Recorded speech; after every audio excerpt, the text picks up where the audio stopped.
Si Maître nous a parlé d'un problème à la PJ, moi je n'ai pas de problème à la PJ. On parle du colonel Otolo, connaissant l'homme. Ça aurait été une autre personne comme laissez la personnification du débat. Ne citez pas le nom chaque fois. Et si vous gagnez quoi à citer son nom? La presse a cité. Parlez du commandant de la Légion que ça. La presse a cité le nom. C'est pas moi qui suis en train de citer le nom. Moi je ne personnifie pas le débat. D'accord, c'est vous. Vous choisissez votre loi de communication. Vous ne pouvez pas venir ici nous dire non, le colonel a fait ceci, il a fait. Je vous dis je ne voudrais pas penser que vous avez. Il s'agit ici, l'acteur principal, l'accusé, celui qui a été sacrifié sur la toile, c'est le colonel Otolo. Le colonel Otolo est l'un des meilleurs pendants de la gendarmerie. Au profil et à la carrière irréprochable jusqu'à ce jour. Alors, je vois mal comment est-ce que ce monsieur, parce que chaque fois nous allons dans des brigades, on interpelle des malades. Moi, j'ai souvent vu l'enquêteur qui dit que apporter ses médicaments.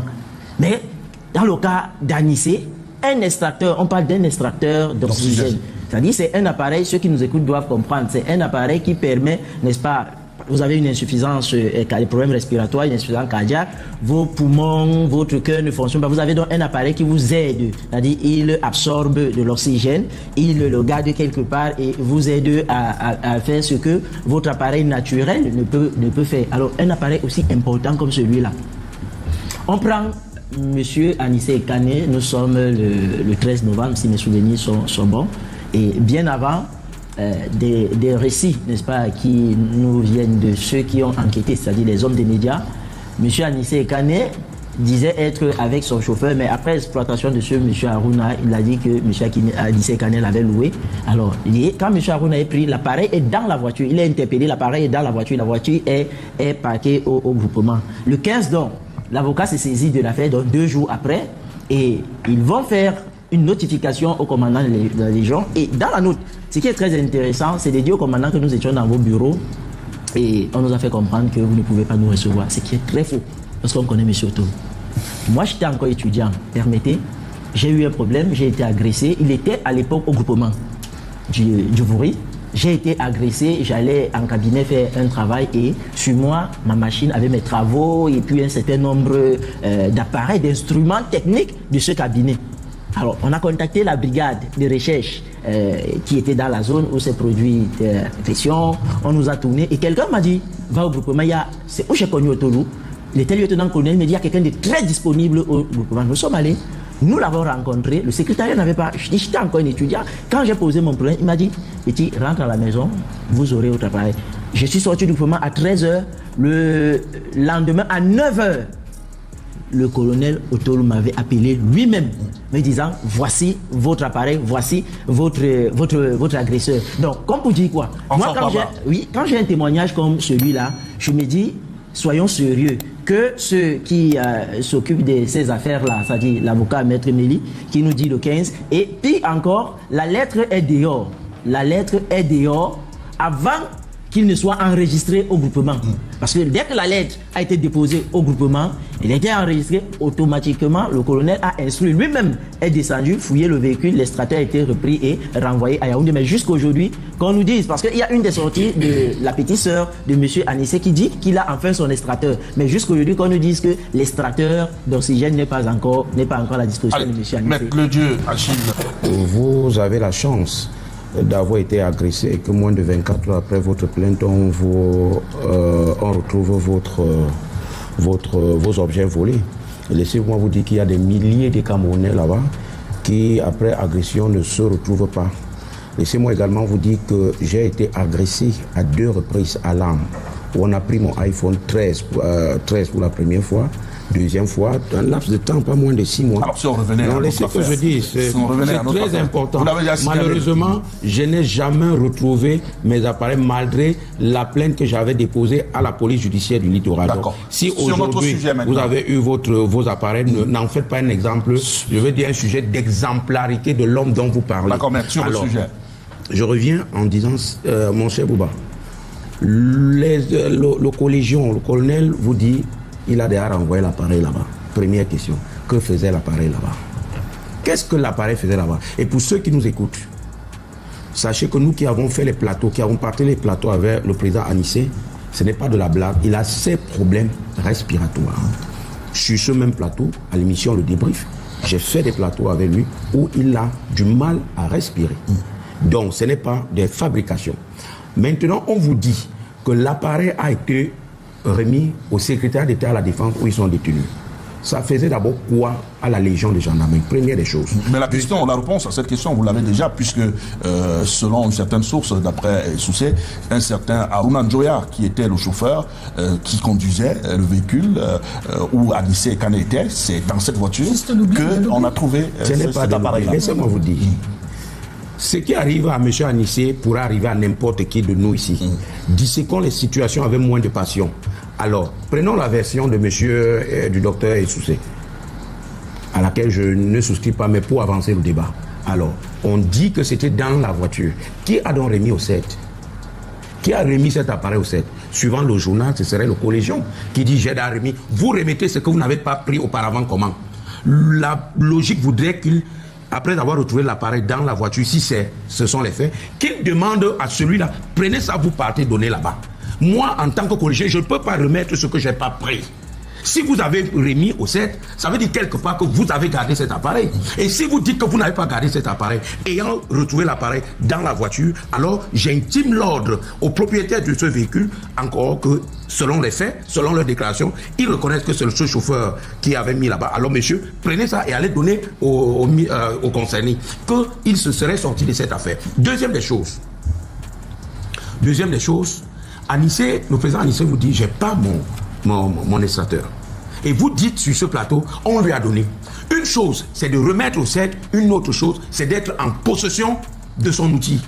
On peut bel et bien remettre l'appareil au 7 avec les éléments de décharge, mais le concerné en lui-même n'a pas le document. On n'a pas remis l'appareil au 7. Non. Actuellement, Anif, il faut se restituer la vérité pour ne pas quand même... ça c'est votre vérité. Non, vous ne pouvez pas.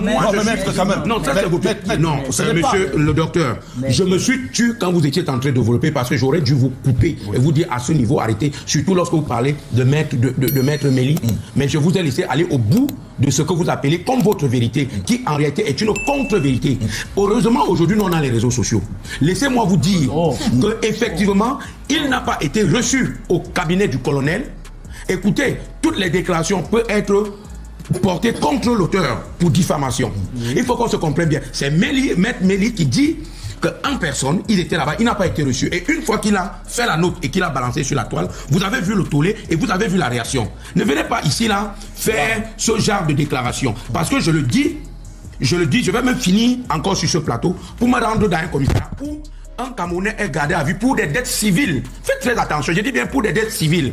Donc quand vous êtes sur un plateau, ne prenez pas les défenses des turiféraires alors que vous savez que ces mêmes turiféraires peuvent vous faire très mal, je dis mais très mal demain. Nous sommes dans la manipulation, l'instrumentalisation et l'incitation.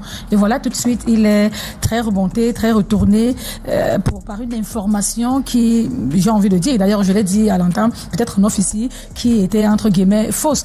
On a les réseaux sociaux et puis moi je suis souvent très gênée et choquée, moi je le dis toujours, de voir ce que les réseaux sociaux causent aujourd'hui. Et un avocat vous dit, heureusement que nous avons des réseaux sociaux, comme c'était un peu l'élément à preuve, ou alors agent comptant. Moi, on a tous suivi le développement de docteur tout à l'heure, qui mettait en exergue une situation vis-à-vis d'un homme qui a été considéré comme l'inhumain, celui-là qui veut, gourou qui veut tuer et qui veut éliminer monsieur Anissé Kane, et qui, malheureusement, auparavant a posé un acte intéressant. Mais moi, ce que je vais développer, ou alors ce que je vais mettre sur la table cette fois-ci, c'est de l'homme. Parce qu'on parle d'Anissé aujourd'hui comme si on parlait d'un vulgaire homme politique. Non, c'est un acteur, j'ai envie de dire, de l'opposition de la première heure. Et puis Anissé, même dans ses propos, j'ai la chance que c'est quelqu'un que je respecte énormément, et ça vous le savez, et quelqu'un que je côtoie également énormément. Ça, je vais vous le dire. Donc, du coup, c'est quelqu'un qui, même dans sa propre bouche, vous a souvent dit ici qu'une fois il a été arrêté, et il a été sauvé par le chef de l'État. Donc, il ne peut pas, il est hors de question. Ça,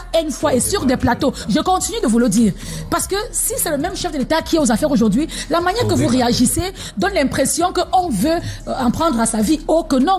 Il y a eu juste des incompréhensions. Quelqu'un vous a dit c'était son chauffeur, et après découverte, on se rend compte que non, c'est un taxi lambda qui a été pris. Et vous convenez avec moi qu'il nous arrive parfois d'oublier des choses dans les taxis. Et lorsqu'on oublie, permettez, lorsque nous oublions les choses dans les taxis, monsieur le mec, je vous en prie, lorsque vous avez d'oublier d'un truc dans le taxi, et un taxi de quelqu'un qui est honnête, qu'est-ce qu'il fait? Il va simplement déposer à un poste de police, à un commissariat ou un endroit quelconque. Non, je vous donne un exemple. Comment est-ce que la similitude ne peut pas. Je vais chuter en disant, Monsieur Anissé, le taxi en question, le véhicule en personne, le véhicule en question est stationné, est sous l'emprise de la Légion de gendarmerie. C'est-à-dire que c'est dans leur enceinte. Et maintenant, on vous fait comprendre que c'est le chef de cette unité qui aurait pris. Ce chef d'unité vous dit, ce n'est pas moi. Voilà ça qu'après enquête, on a retrouvé dans le véhicule. Moi, je prends donc je remets là-bas. Ce n'est pas comme ça là. S'il a fait, c'est que lui-même, il s'est mis dans les problèmes. Et nous, lorsqu'on fait la cross-examination, je vais vous cross du genre où vous allez dire la vérité. C'est-à-dire, je vous soumets à mes questions, à me questionner, de telle sorte de démontrer que vous cachez la vérité. Vous ne pouvez pas... je veux dire, vous avez arraché la parole. Oui, elle me l'a donné. C'est ça. Je vais la lui. Avec élégance. C'est ça. C'est une femme qui est bien. Acte qu'il a refusé chez docteur. Oui, ça c'est un homme. Avec elle, on peut. Alors, arracher la parole. Alors, regardez, si le colonel l'a fait, c'est le lieu également pour moi de dire que ça peut être une imprudence. Déjà que ça devient une affaire d'État, que c'est vous qui serez le bourreau. C'est ok, j'ai retrouvé là-bas. J'intime donc l'ordre à celui qui l'a posé, notamment au moins le chauffeur, de prendre et de remettre en ici que moi je serai hors de tout ça. Or, lorsque vous dites que j'ai pris, j'ai remis là-bas, première question de cross, vous avez pris. Mais si le chauffeur, est-ce que c'est vous qui avez la l'hypothèse là-bas? Est-ce que vous avez vu l'hypothèse? Ça peut aussi y arriver, selon laquelle le chauffeur qui a été pris et gardé à vue ne pouvait pas, il est interpellé, ne pouvait plus peut-être se déporter vers. Il faut dire qu'on a pris Maître choisi de prendre le couloir qui l'arrange. Non, c'est pas le couloir qui m'arrange. Je suis assez logique. C'est vous qui êtes dans une le docteur parle depuis au mode indicatif, c'est-à-dire la certitude. Alors que lui n'a pas rencontré le colonel pour avoir sa version des faits. Donc il faut rester conditionnel. Vous ne pouvez pas rester au mode indicatif. Permettez-moi. Il s'agit de je ne sais pas si lui, le docteur, a déjà eu à partager un plateau avec le président Anissé. Moi, je l'ai déjà vu. Il faut voir comment nous l'avions tous fait, monsieur. Nous l'avions tous fait, ça vous le savez. Je voudrais qu'on rétablisse. En 30 secondes. Docteur Soussé, en 30 secondes. L'information, à partir du moment où l'information est donnée, n'est-ce pas, dans des canaux normaux, où la procédure de l'information est suivie, alors on se sert de cette information. Je ne me sers pas d'une information qui est dans les réseaux sociaux. Je me sers d'une information qui est dans des médias traditionnels. Maintenant, je continue de dire. L'information que vous avez. D'accord. Ici, le problème, c'est de savoir qui est mis en exergue. Si Maître nous a parlé d'un problème à la PJ, moi je n'ai pas de problème à la PJ. On parle du colonel Otolo, connaissant l'homme. Ça aurait été une autre personne comme laissez la personne. Ne citez pas le nom chaque fois. Et si vous permettez, la presse a cité. Si vous me permettez, mais la presse a cité le nom.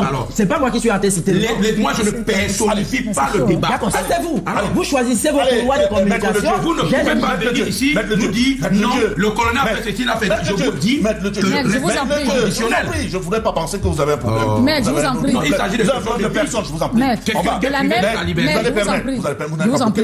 De la même manière, si vous permettez, que vous avez fait des plateaux avec Anissé, de la même manière, je l'ai fait. Et je vous dis, au-delà des plateaux, c'est un ami. Alors, à vous entendre parler, on a l'impression qu'on a affaire à un roi. Non, il n'est pas, c'est pas quelqu'un qui va mourir du jour au lendemain. C'est l'impression que vous donnez. Je vous en prie, c'est l'impression que vous donnez. Oh là là. C'est l'impression que vous voulez donner au Camerounais. L'impression. On vous laisse parler, quand même. Vous parlez, on vous laisse parler. Le président Anissé va certes mal, mais il n'est pas à la porte de la mort. On dit que à l'instant où nous parlons, il a son appareil avec lui. C'est ce qu'on vous fait comprendre. Allez, on a vu. Il n'y a pas d'amis en dictature. On a vu Serge Anthony Onguéné, très calme, qui écoutait religieusement. On sort par là. Qu'est-ce qu'on retient? Quelles leçons devons-nous retenir de cette affaire? On devrait retenir deux choses. La première, c'est que nos services de sécurité sont là pour les populations. Et M. Anissé Kane, que je connais particulièrement, fait partie de ces populations-là. Particulièrement. Je dis, permettez, je vous en prie, maître. Donc ça fait donc que dans le cadre du rendu du service public, nous tous nous sommes d'accord ici que les prouesses de la gendarmerie honorent la sécurité globale au Cameroun. Ça veut donc dire que, partant de ce postulat-là, il est difficile d'incriminer, même s'il y a des brebis galeuses partout, surtout au regard d'une enquête aussi sensible avec un homme politique de cette trempe, que l'on veuille s'amuser avec sa vie. Parce que pour ceux qui fréquentent ou qui connaissent M. Anissé Kane, ils sont au moins au fait de ses antécédents sur le plan de la santé. Donc, cela voudrait dire qu'on ne saurait, de but en blanc, jeter l'anathème sur un responsable de la gendarmerie comme le commandant de Légion. Ça participe tout simplement d'une manipulation ou d'un projet visant à ternir l'image des Pandores. Parce que ne l'oublions pas, maître, nous restons dans le cadre d'une procédure qui est en cours. Et chacun y joue de sa corde. Je crois que c'est davantage de ce dont il est question. Maintenant, tout ce que nous devons dire, c'est happy end. Parce que M. Anissé Kane a retrouvé son équipement qui permet à ce qu'il se porte mieux. Et c'est le plus important. Et d'un autre côté, je crois que nous devons continuer plutôt à encourager nos Pandores, parce que l'élément que vous n'avez pas relevé dans ce qui s'est passé, c'est la célérité avec laquelle la gendarmerie a dû trouver la solution. Ça veut dire, si c'est une enquête interne qui était instruite, elle est allée très vite pour pouvoir trouver la solution. Qu'est-ce qui justifie la célérité? On n'est pas sur des subjectifs. De même, je vais vous dire, pour sortir, M. Bouba, sur ce sujet. Vous êtes un maître que nous louons, que nous respectons, nous nous retrouvons souvent ici, et je connais certaines des défenses que vous assumez. Il est malvenu pour un responsable, dans le cadre professionnel, notamment de l'avocature, que quand il émet une sollicitation, une réclamation, une requête, on peut dire tout ce l'on peut dire dans le cadre des procédures, qu'il soit le même qui se soustrait à de l'activisme. Parce que ce que Maître Méli a fait, c'est pas de l'information, c'est de l'activisme. Tout simplement, parce que vous savez, et ça je le sais au moins, qu'il y a des mécanismes de recours que vous avez à votre niveau pour faire soumettre, parler d'un problème qui a un souci dans le cadre de votre procédure. Il ne l'a pas fait, il a encore choisi. Et le truc, c'est que les lanceurs d'alerte qui diffusent toujours ces informations, ce sont les mêmes. Ça aussi, il faut l'analyser. Comment on fait pour les transmettre des documents? Moi, par exemple, je connais où certains sont tapis à Paris, mais je les ai jamais fréquentés. Pourtant, je connais des choses. Il y a des choses que je réprouve souvent, que je peux donner. Ça n'a rien à voir avec... Ils ne sont pas des juges et ils ne sont pas des agents officiels d'information. Quand vous décidez de vous accopiner avec eux, ça veut dire en fait que vous-même vous êtes dans un jeu de la manipulation. Et c'est là où je suis d'accord avec Dr Essoussé que Maître Méli a fauté à ce niveau. Bon, pourquoi il ne fait donc pas un communiqué officiel? Bon, à supposer donc que... Je termine par là. Merci, cher monsieur. Je termine par on va prendre une courte respiration avec l'aide de la réalisation. Une petite transition, collègue.